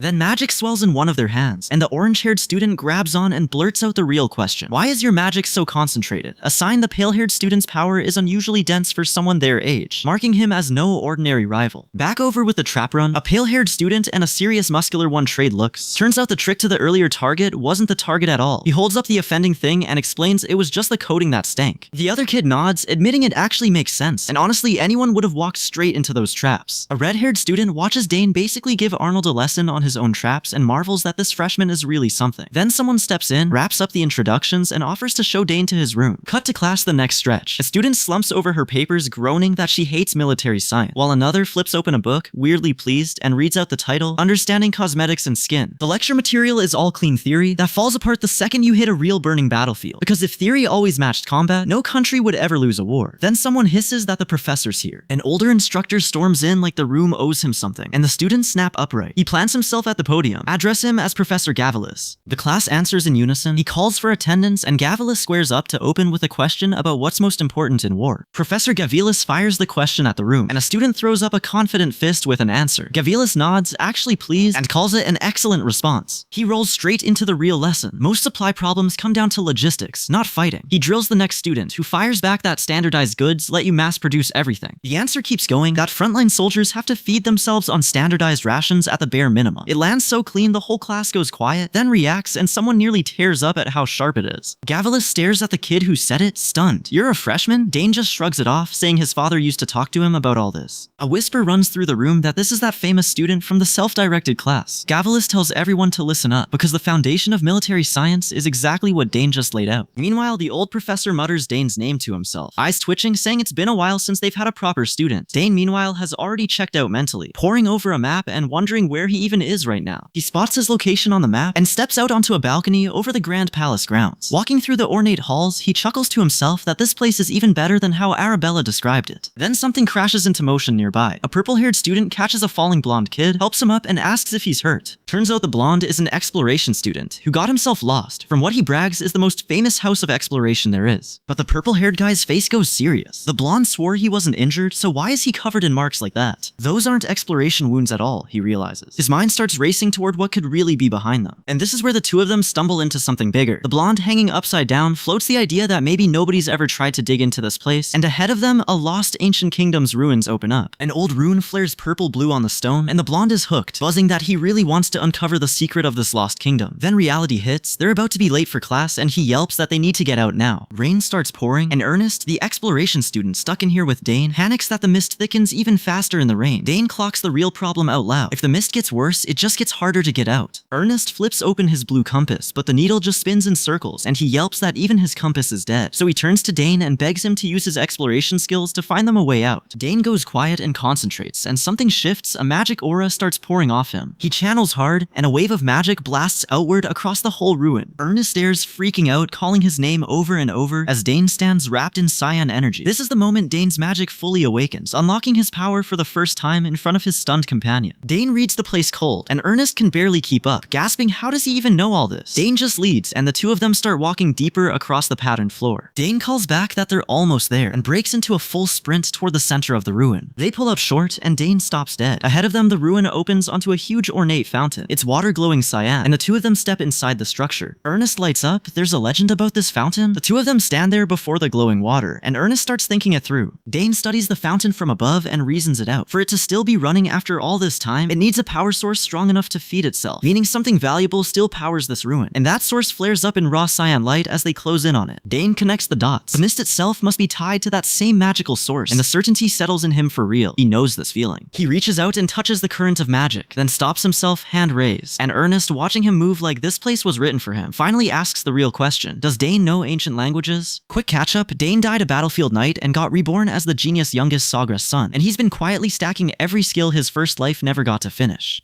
Right now, he's poking at a magic fountain in an old academy garden, standing next to Ernest, his exploration classmate, who just asked if Dane reads ancient languages. Ernest puffs up and says of course he does, since House Dillon trains its explorers to study old scripts. But the second Ernest actually looks at the symbols, he yelps and recoils, admitting this script is beyond him, so his house-trained expertise can't crack it, and Dane won't get his translation from him. He pushes deeper, squinting at the next symbol, muttering about what it could mean. Then both of them rush at the inscribed wall, and Ernest blurts out the obvious question. What does it actually say? He reads it out loud as it clicks. The one who qualifies shall prove their strength. Dane thanks him for the translation, then thinks flatly that he doubts anyone else here even qualifies. So he answers the inscription the only way he knows how, proving his strength as it demands. Dane raises a hand and starts pulling summoning magic straight out of himself. Ernest's jaw drops and he blurts, Dane, what are you doing? But the boy's already casting, ancient magic snapping out of him in a hard arc. The whole chamber crackles around the two of them, and a nearby student stumbles back from the blast, no idea what he's watching. Dane keeps channeling downward, the power just building and building instead of tapping out. The energy swells past the room as a barrier of pure ancient magic takes shape from his casting, sealing off the chamber so nothing can get in or out. The recoil is so strong, it shoves Dane himself backward, and the figure watching from above gets caught in the same wave. A massive magical structure locks into place, and Ernest and the other students stagger back in awe. One of them just breathes, just who is he really? And there Dane stands in the middle of it all, the summoning complete, and someone gasps, it's Dane, as the final structure fully forms. Honestly, for a guy hiding what he is, subtlety took the day off. Ernest puts it together and realizes this ancient magic might be behind every weird thing happening in the garden. Dane just looks at the glowing script and thinks, well then? He channels again, a glowing circle blooming under him as he raises his hand, driving the ancient magic through his whole body to seize control of whatever it's causing in the garden. And that's when it lands for him. This ancient power isn't foreign at all. It's the exact same magic sealed in his own core. The magic surges harder, straining against him, and when it collides, something answers back inside his chest. Dane grabs at his heart, feeling it pulse in time with the magic, a second beat hammering back through him. And he understands why it hurts. Cores and circles do opposite jobs, so carrying both at once should be impossible, which is exactly why magic swordsmen always end up with bad hearts, and why Dane never wanted to build a magic core in the first place. Dane pictures it plainly. A magic swordsman who carries both a core and a circle always ends up with a wrecked heart, because the two are pulling against each other inside him. That's the whole reason he never wanted to build a magic core in the first place. But standing at the center of the ancient inscriptions and mist, he can't ignore what he's being told. All of this magic is somehow tied to him personally, meaning whatever sealed power he carries is bound up in it. And Ernest saw all of it happen up close, so Dane knows his friend is sitting on a pile of questions of his own. A girl comes rushing at Dane, all bright energy, only to skid into a quick goodbye. He waves her off with a see you later and hurries out, since apparently he's got a class to get to. Somewhere quieter, Dane opens up the ancient magic on purpose, letting it rip out of him and spread wide. He feels it move, magic pouring through his circle and then flowing right back into his core. The loop that should be tearing him apart is running clean. Dane just smiles to himself, because the impossible combination he dreaded is now humming along strong like it was always his. Later, over in the Hangston district, a classmate walks Dane through the academy's talent testing setup. It was originally built to sniff out dark mages sneaking in, but once those all died off, the school repurposed the thing to grade students instead. Two students in uniform break down how it works. No talent means no reaction. Decent talent glows yellow, real talent turns blue, and overwhelming talent burns red. The other student is impressed Dane already knows all this. Dane just says he wants to learn everything about the academy, and mentions that both his sisters scored red. Then Lily calls out that she's heading in first, and Dane trails after her across the courtyard. A green portal snaps open in front of them, the gateway they have to step through to enter the academy, and even Lily's face goes wide with shock at whatever it leads into. They step into a loud, crowded hall, and someone immediately zeroes in on Dane, demanding to know why he's here and saying they'll talk after class. The guy is the 5th-year representative of the magic department, and he's throwing his weight around like the freshmen owe him an explanation. While he turns to grandstand, Lily and Dane trade whispers in the back, both wincing at the whole thing. The magic instructor Alter walks straight up to Dane, all smiles, saying it's good to see him and that he really stood out at the entrance ceremony. But when the purple-haired student next to Dane cuts in, Alter turns cold and asks who he even is. The student fires back that maybe you should lead with your own name if you've got something to say. Alter's face drops and he spits out arrogant bastard, while the nearby students wince, wondering if this kid is actively asking for trouble. The purple-haired student doesn't back off, snapping that Altor's the rude one here, and neither will drop it, leaving the two of them one insult away from a real fight. An older authority figure strolls over and asks what the commotion is, so Alter backpedals fast, insisting he was just here to greet the freshmen. Then a blonde student steps forward and quietly gives an order to bring Dane to that place. The others hesitate, whispering that he's Arabella's brother, but the blonde says he'll explain it all to her. Just get the boy there. With the tension diffused, class actually starts. A freshman points out the machine up front is a magic measurement device, and the professor explains you press your hand on it and the more skilled you are, the denser your circles glow. One nervous kid gets nothing, not a single circle, and the professor gently tells him that doesn't mean he lacks talent. Sometimes the circles just haven't formed yet. He moves on to the real test. Since everyone should know the basics, he says they'll use these orbs and telekinesis, the most basic spell, to move them as much as they can, then floats one up himself to show what he means. The freshmen strain at their orbs, barely nudging them, while an older auditing student watches from the gallery. The professor calls up to him, asking if he'd give the rookies a quick demonstration. The auditing student pours out huge power and holds a single orb in flawless control, then smiles and says it's all thanks to the professor's guidance. But that's when eyes turn to Dane, because he isn't holding one orb, he's holding a whole cluster of them, spinning in perfect formation. How many is that? Someone gasps as the count keeps climbing. Dane walks calmly through the floating orbs, energy trailing behind him, outclassing the auditing student's single orb feat with an entire cluster. Then a satisfied rival throws the taunt back at him. How's that, rookie? Out in the halls, an older student is calming a nervous freshman, telling him not to sweat the rankings so much. The kid finally shrugs it off, and the older one just says, yeah, that's academy life for you. Then Dane walks past, trailing that faint aura, and the other students go quiet watching him. A reminder that his raw power already sets him apart from everyone else here. On the training grounds, Dane floats an orb clean on its own, no strain at all. Around him, the other students are still fighting, just to form a single magic circle, one of them yelling he's got one circle, while another groans that nothing's showing up for him at all. Dane raises his arms and summoning energy spirals around him, easy as breathing. Watching from the side is Digron, the summoner, and he doesn't like what he sees. Cold and quiet, he mutters that he'll be watching to see just how long Dane's arrogance holds up. Dane finishes another summon with a flick of his hand, adding yet another creature to his side, as the glowing circles cross the field and stack up his growing arsenal. The professor eyes him, saying the name Dane Sawgrass out loud, remembering this is the kid who solved the whole self-directed assignment on his own. The other students lean in, eager to see how many circles Dane can actually stack. Dane pours it out, energy crossing overhead, and even his own face shifts as the summon completes bigger than he expected. So they put him on the assessment orb to get a real number. Instead of a number, the device just reads unmeasurable. Even Dane blinks at it, muttering, what does that even mean? The room breaks into panic, someone asking if the device is broken. The professor cuts in, insisting it runs at 100% accuracy and can detect anything, so the reading is real. The professor waves it off and says let's just proceed with Dane's orb test for now. Off to the side, a blonde noble snickers that Dane's got no real skill, just another novice. Dane breathes out, closes his eyes, and gathers power into a single sphere in his hand. His chance to prove the impossible reading was no fluke. Then his power swells, floods the whole floor, and fills the entire testing chamber with spheres cascading everywhere. A raw magical output far beyond what the assessment expected. The blonde noble who was just sneering goes white. The observers stand under the wave of power staring up, one pointing and gasping, all of them. Another just chokes out, how is this even possible? Dane stands calm in the middle of it and admits, almost to himself, looks like I'm stronger than I thought. Dane's power pours out until the test can't even count it, and the whole line of uniformed professors just freezes, staring like they forgot how to speak. The floor lights up with the crest of House Sawgrass, and one student whispers, that's a Sawgrass, wow. A red-haired man laughs and crosses his arms and calls out, impressive, Dane Sawgrass, taking it in stride. But nearby a nervous noble grabs his companion Alter and hisses, what do we do? He might even be stronger than you. Alter's hand drifts toward the sword at his hip, and for a second it looks like he'll settle this the direct way. Then he thinks better aware of it. If Dane is that strong, he decides, I need a new plan, and if I can't beat him, I'll just win him over. That's the moment the whole room flips. Instead of a first year to crush, Dane becomes a prize everyone suddenly wants. 3 students gawk, but he's only a first year, and Altor just chuckles to himself, already scheming. A pair of magic department students start plotting out loud, sure that recruiting Dane will boost the department's reputation, and more importantly, their own status. A professor swoops in too, insisting he'd have fought the other professors to bring Dane in, and tells him to stop by any time, names Shamaxa. Off to the side, students keep murmuring, who is this guy? How does he keep doing this? Dane's friend Arabella looks stunned, and the boy just admits, honestly, even I don't know. Someone tries to needle Arabella. Oh, so you're special, huh? You floated 5 whole orbs. She glares back, annoyed. Hearing that from you doesn't make me happy at all. A total stranger walks straight up and starts gushing. Hey Dane, I saw your skills, this guy. While everyone around them just points and gawks. Dane stops, silent, letting the fan talk himself out. The guy pitches the student council, explaining they decide academy policy and budgets, they judge disciplinary cases, they approve every department's events. He heard all about it from Arabella, he says, and it's a powerful group only a select few ever join. Then comes the offer. He can recommend Dane in, calls him qualified? No, overqualified. Dane shrugs it off, says he already stays there anyway. The recruiter counters, that's true for now, but who knows about the future? Dane goes quiet, clearly done listening, while the recruiter keeps pushing. Spend more time here and you'll see how huge this offer really was. The pitch dies right there. Dane's group suddenly has somewhere to be. We don't have time for this, and they bolt off in a rush. Dane waves a quick see you later and walks, leaving the recruiter shouting after him, hear me out, there's more, Dane Sagres. Once they're clear, one of Dane's companions thanks him for the save, then grumbles the real complaint. Am I invisible or something? The guy didn't even offer me a spot. Out in the courtyard, 4 students trade gossip about Dane, and one grins that he's finally decided to just accept it. Another cuts in, saying the guy was flat out amazing at everything he touched. Then Tyrion, the young lord who once lost to Dane in a duel, asks the big question. Could this boy actually surpass Arabella? Someone hesitates. Because magic is such a wide field, it's hard to call for sure. But when it comes to raw talent alone, the answer lands hard, and one of them reels back. Dane, more gifted than the very person they look up to the most? Word of his talent is spreading, and everyone who's seen it has quietly fallen for it. Tyrion, meanwhile, is sitting alone stewing over his own problem, because someone flat out turned him down. He sits there stunned by it. So Tyrion goes to a professor about that recommendation letter he'd been promised, only to hear it won't be so easy. That's when Tyrion snaps, accusing the man of being the reason 2 mage towers backed off from courting him during his 3rd year. But Tyrion swallows it, deciding that like it or not, he has to play along with the old man's game. Under his breath, he mutters the only thanks the professor's getting. Damn old schemer. Elsewhere, Dane strolls with Layla, wondering out loud why the cafeteria path is suddenly packed and why there are so many club events. Someone points out he's been racking up a pile of prizes and hands him one more thing on top, a treasure map. Turns out the students running the exam were handing these out, and there's a whole spread of magical treasures and artifacts to be won. Dane looks the map over and figures his friend Ernest, an exploration student, would go crazy for this. And right on cue, Ernest himself pops up and asks Dane if he's taking this class too. Dane meets his classmates outside the building and gives a quick got it before they head in. As the students file along the academy grounds, a brown-haired guy strolls up and greets Ernest like an old friend, glad to run into him after so long. But Dane clocks something off about him, thinking he looks like a soldier haunted by trauma. The friendly guy ruffles the hair of another student, Braun, and needles him about how he even got accepted since nobody thought he'd make it. Then Braun turns to a white-haired student and eyes him up, telling him he looks pretty tough. An instructor barks that class is about to start and orders everyone to move. Braun just grins to himself, that quiet, ugly little smile. Braun taps the white-haired student on the shoulder to single him out for the coming class challenge, and the kid turns to face him. Another student in an orange cloak watches, worry creeping in that this won't go well. Braun reassures the nervous kid there's nothing to worry about, reminding him they all saw his magic back at the fountain. Cocky already before the day even starts. Then Dane lights up, cyan power flooding the air around him in one clean, overwhelming display, and Braun's confidence drains out of his face, eyes blown wide. Quick catch-up, Dane, the battlefield knight reborn as the pampered youngest Sagra's son, is now at the Imperial Academy, chasing the mastery his first life never let him finish. And right now, that means courtyard trouble, because Braun just watched Dane light up with power and swallowed hard. Dane doesn't wait around. He dashes down the path and smacks one of them clean, then lands on the tiles alone, breathing, looking up for the next hit. But he's outnumbered, and both of them catch him with a counter at once. So Dane stops holding back and pours magic out, cyan energy building and building, until he lets the whole thing go in one blast. The blast throws them off their feet. Dane drops down through the settling wreckage and stands there as it fades, both his opponents wrecked and done. Except the fight's already knocked Dane loose too. He goes down dazed, hits the ground hard, and manages a flat little oof for his trouble. Somebody nearby stares up in shock, and Duke Termion, the noble peer, spins around with a what the as he stands over the downed fighters. One of his own beaten warriors cries out for help, gasping that this red-haired guy is no joke. Termion just breathes hard and dares them to keep coming. Then someone says something that snaps Termion's head around. What did you just say? Because Braun, the swordsmanship prodigy everyone's been bragging about is done watching. He winds up a bright blue sphere and blows it wide open, escalating the brawl into full-blown magic combat. Braun floats up inside his own magic, grinning down like this is beneath him. A pale-haired watcher starts to say he's not and stops, realizing exactly what Braun is. Someone mutters that Braun clearly doesn't care about a single academy rule. Then Braun gives the order, go grab Ernest and drag him to me. That puts Ernest right in the crossfire, and he panics at Dane, if you fight Braun, then I. The boy's not scared off. Ernest even reminds him all those expeditions built up his legs, so the plan is simple. Close in and hit hard. Dane weighs it a beat, then commits to Ernest's plan, charging Braun on foot to close the distance before the magic can finish him. Dane sprints straight into Braun's range, and the swordsman answers with a wall of magic meant to end it fast. But Braun's own crew is already rattled, one of them yelling that this guy is no joke. Off to the side, Ernest is falling apart, telling himself he can't keep living like this, hiding behind stronger people. So he grips his weapon and asks himself the only question that matters. What would Dane do right now? That's enough to move him. Ernest trades blows and then throws everything into one magic strike, screaming Bronze Man's way. Take this. The hit lands clean and sends him staggering back with a scream. The guy tries to stay upright, choking out that he's not done, but he's clearly done, and with that, the fight tips Dane's side's way. Braun himself gets blasted clean off his floating perch, cape whipping as he drops past his own shattered barrier into open sky and crashes into the courtyard below. But down there, Ernest is left standing over him, laughing, half in disbelief, until it finally hits him. He shakes stunned, thinking, I actually did it? Dane's teaching sinking into Ernest is one thing, but a new fighter draws his sword and rushes in, and the impact snaps the boy right back to reality, face twisting as he takes the hit. Cornered and out of options, Ernest spots a broom lying in the plaza and it clicks. Exactly what he needed. He snatches it up like a staff, throws up a barrier off it with a sharp clack, and mutters, yeah, this will do. His attacker keeps pressing, snarling that he promises not to kill Ernest, just to leave him something to remember him by. Every time he looks in the mirror, a broom against a real sword, and somehow it's holding. They trade heavy overhead swings back and forth, Ernest's broom meeting steel again and again. Then the white-haired swordsman just catches Ernest's swing barehanded and sneers, your swings are so predictable. Ernest roars back, demanding to know who this guy thinks he is, judging his swordsmanship, and the swordsman throws it right in his face. You're not even from House Termion, as their blades keep hammering down on each other. The white-haired swordsman flips over Ernest and slams him down, sneering, you're a trapped rat now. The boy has been cornered with no way out. Then it hits him all at once. This guy was never toying with him. He was setting him up. The swordsman winds up for the finish, magic pouring into one massive strike, aimed to end Ernest for good. But a staff crashes in mid-air to meet it. Dane throws himself between them, taking the blow head-on, bracing behind his arm as the discharge explodes around him with a scream. When the dust clears, the white-haired swordsman is left standing over Dane's defeated ally on the ground, thinking he's already won the fight. Then he turns and finds Dane himself still on his feet, calm, staff in hand, not even winded. The blow that should have ended it barely touched him. Dane stands over him and tells him flat to get up. If he draws his sword, he should finish what he started. His father taught him that once you pull a weapon, there's no fair duel and no going back. Dane catches his breath, the fight already over in his head. The other students just stare. One of them stammers out, so you're the genius youngest son of House Sagras? Dane turns, and the swordsman realizes exactly who just wrecked his plan. The swordsman curses himself. No wonder Dane was so confident, and he can't figure out why a monster like that is hanging around with Ernest of all people. He tries to bluff, what are you talking about? But Dane's already moved, dropping him hard with a yelp and ending the confrontation as a burst of light shoots up from the plaza. Dane looks over at the beaten Ernest and just says his name, then tells him to get up and finish this himself. The white-haired swordsman laughs it off and shouts that next time they face off in a proper duel, and Ernest, still on the ground, can only manage a stunned what? Ernest can't believe it, thanking Dane, muttering that he's become a completely different person from the timid kid he knew. With that mess behind them, the group heads off to somewhere quiet, because Ernest just won a treasure map and everyone wants a look. Out in the courtyard, the student with glasses spreads it out and warns them a treasure map won't crack itself right away. He can read the writing, but none of it makes sense to him, so he figures there has to be some hidden pattern. When Dane's pink-haired companion asks what they do now, something on that map stops both of them cold. The student with glasses points at the map's building style and drops the bomb. This is secret magic only one person ever used, a mage named Saul Hangston. That name lands hard. Saul Hangston is the founder of the whole academy and a legendary mage, so the pink-haired girl gasps that the map might be his. Layla cuts to the point. It all comes down to who actually drew this thing, because that's the only way to crack it. Then Layla turns to the pink-haired girl and praises how good she is with maps and patterns, saying it must help her a ton on exams. The girl goes shy and stammers out a thank you, admitting nobody's ever complimented her like that. After all that, Dane finally drags himself back to the dorm, sighs that a lot happened today, and figures he'll unpack while he has the time. He pulls out his yellow-red spotted familiar egg, wondering where to even keep it, and the second it's in his hands, it goes voom and blasts out a wave of magic. Cyan light pours off him, and Dane clocks exactly why. It's the ancient magic he soaked up back in the garden, and the egg is reacting to it. He can't believe how hard it's responded. Dane grins that maybe it'll hatch today, and the pulse from that egg tears out across the whole city sky and slams over the academy buildings in a flood of cyan energy while he laughs it off like it's nothing. Later, Dane hauls the egg to Claire's lab so she can take a look at the thing that just rattled the whole campus. Meanwhile, the academy staff staff kick off a surprise room inspection of Dantari Hall. All dorms checked at once, skip it, and you eat 2 demerits. An official notes the magic surveillance cameras, then reads the last name on the list, freshman Dane Sogress, and asks where the kid is. Missing his very first inspection, they decide to just barge into his room and check. They open the door and find Dane calmly lying on the ceiling. The official nearly loses it and demands to know if he's forgotten there's an inspection happening. Turns out that whole ceiling scene is fake. Someone explains it's the illusion projector MK1, and Arabella swore most people would never catch that it isn't real. Meanwhile, over in Digron's summoning chamber, the veteran warns that plenty of eggs light up like this and still never hatch, but he tells Dane to give it a shot anyway. Dane pours summoning power in, and Cyan magic bursts off the egg, but the summon fails and the energy recoils straight back into him, leaving him grunting in pain from the backlash. The lore lands to explain it. Nobody's ever nailed the exact conditions to hatch these. The only known rule is that the user's own magic frequency has to match whatever familiar is sleeping inside. Back in Digron's summoning chamber, the egg that just kicked Dane's power straight back at him starts to crack. Digron stares and grabs the blonde summoner beside him. Claire, did you see that? And she, watching the impossible happen, can only think one thing. Just how talented is this kid? The egg splits wide open, magic pours out, and a familiar takes shape inside the light. Nobody could hatch these things. Dane just did. The little creature bursts out, swoops down, and lands hard, and the recoil knocks Dane flat on the floor. Claire rushes over. Dane, are you okay? The beast flutters up, flaps around, and Claire explains the rule fast. Familiars imprint on the first person they see. She points Dane at it. That one's yours, go. Dane laughs and marches right up, plants himself under the little thing, and introduces himself like he's meeting a person. I'm Dane.